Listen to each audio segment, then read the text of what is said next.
both Texas and Louisiana have their knives out for black immigrants. Do you remember that tweet? I don't, but it's quite possible. What Texans, it's not only possible, it happened. You're not denying it, are you? No, I'm saying, referring to the context. Who are you talking to? I actually don't know the context. Who are you talking to about who in Texas had their knives out for black immigrants? Guessing the context, but my suspicion is that it has to do the Attorney General Ken Paxton and the Attorney General of Louisiana. Give me a name. I just did. You don't have a name, do you? I just said Ken Paxton. You don't have a name, do you? You just said it, didn't you? Just said Ken Paxton. The southern border is chaotic by design. Those weren't talking points. That was a witness under oath.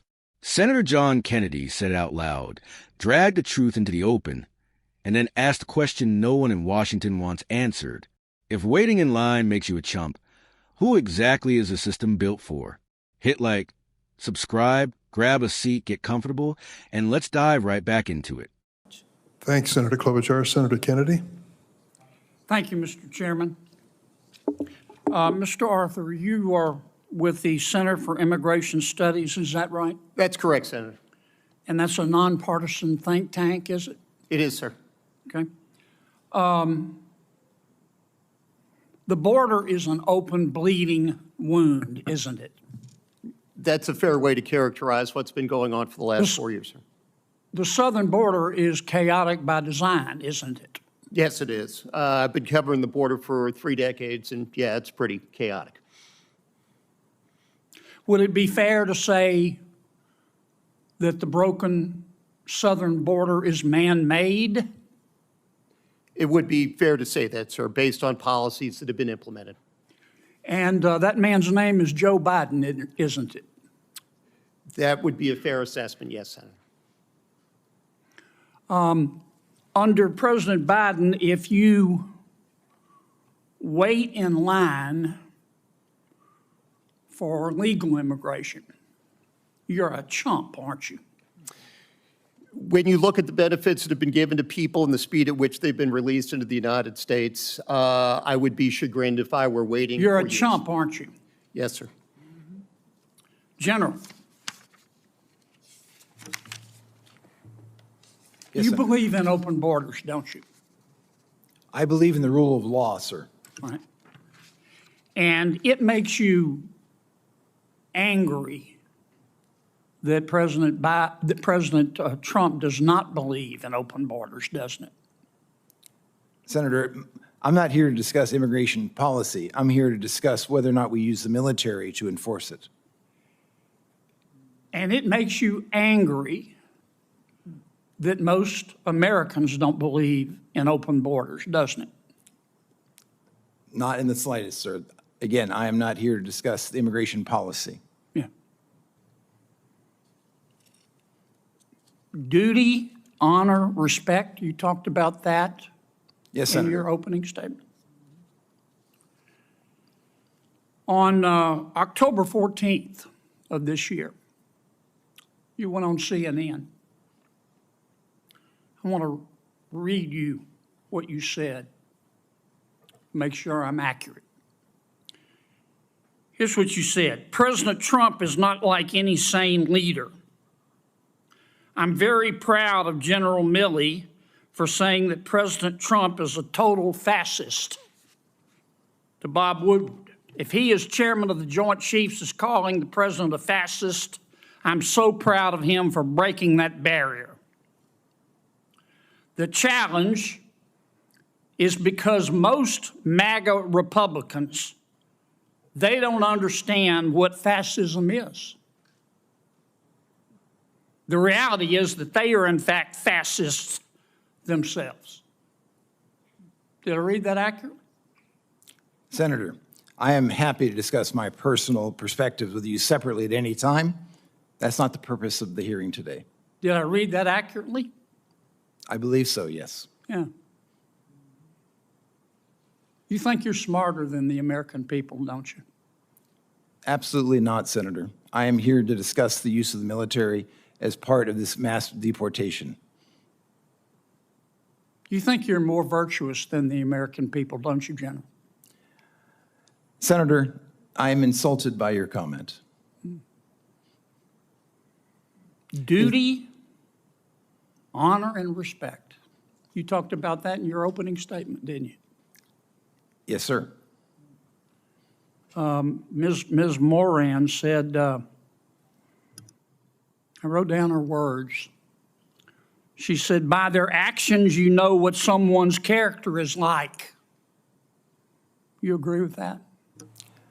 Senator, for 35 years, I served my country with absolute honor and distinction, and I will continue to do so.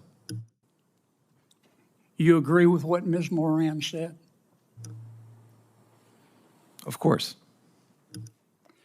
We've got a few minutes left. 23 seconds.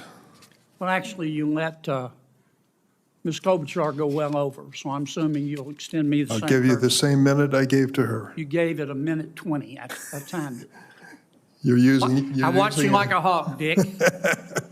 Mr. Melnick, Mr. Reichland Melnick, you believe in open borders too, don't you? I do not, Mr. Kennedy. Okay. On November 1st, 2022, you tweeted, both Texas and Louisiana have their knives out for black immigrants. Do you remember that tweet? I don't, but it's quite possible. What Texans, it's not only possible, it happened. You're not denying it, are you? No, I'm saying, referring What to the Texans? context. Who I are you actually talking don't to? know the Who context. are you talking to about who in Texas had their knives out for black immigrants? Guessing the context, but my suspicion is Give that me it a has to name. do the Give me a Attorney name. General Ken Paxton and Give the me a Attorney name. General of Give me a Louisiana. name. I just did. You don't have a name, do you? I just said Ken Paxton. You don't have a name, do you? You just said it, didn't you? Just said Ken Paxton.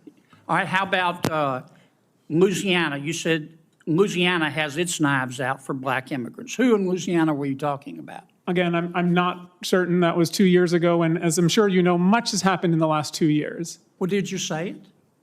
Again, I do not remember the context, But you don't. Senator You Kennedy. said somebody had their knives out from Louisiana for black immigrants, but you don't know who they were. You just said it. I said the Attorney General of Louisiana and Texas, and I believe this referred to specifically lawsuits brought and arguments that were made in court that the arrival of Haitians I'm out and of time, others but I were want to get you inherently on the dangerous, record. which was You not. Thank you very much, Senator. Believe Appreciate that the your Attorney questions. General at that time of Louisiana had his knives out for black immigrants. That's your testimony. Given their Thank you, litigation Senator Kennedy. conduct, yes.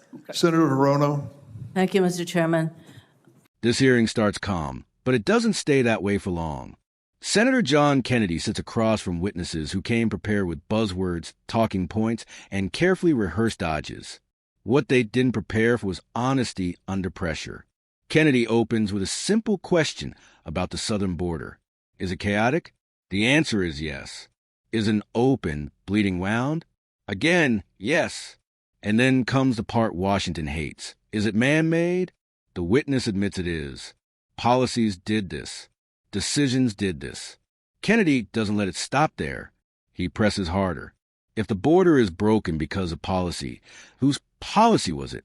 The answer hangs in the air before finally landing where everyone already knows it belongs, Joe Biden. Then Kennedy says what millions of Americans are already thinking. If you follow the rules, if you wait your turn for legal immigration, you're treated like a fool. The witness doesn't fight it. He agrees. Waiting in line makes you a chump under the system. From there, the mask starts slipping. Kennedy challenges witnesses who claim they don't support open borders, even as their past statements and attitudes suggest otherwise. One after another, they try to pivot, dodge, and redirect. Kennedy doesn't let them. The moment turns explosive when Kennedy reads back CNN comments calling President Trump a fascist and accusing MAGA Republicans, and by extension millions of Americans, of being fascist too. The witness admits he said it. Kennedy pushes back hard. Do you think you're smarter than the American people? More virtuous than them? The witness bristles, claims insult, and hides behind the phrase duty, honor, respect. Words Kennedy throws right back in his face. As the clock winds down, Kennedy delivers one more blow. He confronts another witness over a tweet accusing Texas and Louisiana officials of having their knives out for black immigrants. The witness can't remember the context, can't name names, and can barely defend the accusation. And that's the real takeaway. These accusations are easy to tweet, easy to shout on cable news, but under oath, under questioning, they collapse. No receipts, no clarity, just ideology dressed up as concern. Kennedy didn't raise his voice. He didn't need to. He let their own words do the damage, and once again expose how fragile the open borders narrative really is. If you found value in this breakdown, comment below with your thoughts, hit like, subscribe for more, share this with friends who care about what's really happening in Washington, and I'll see you in the next one.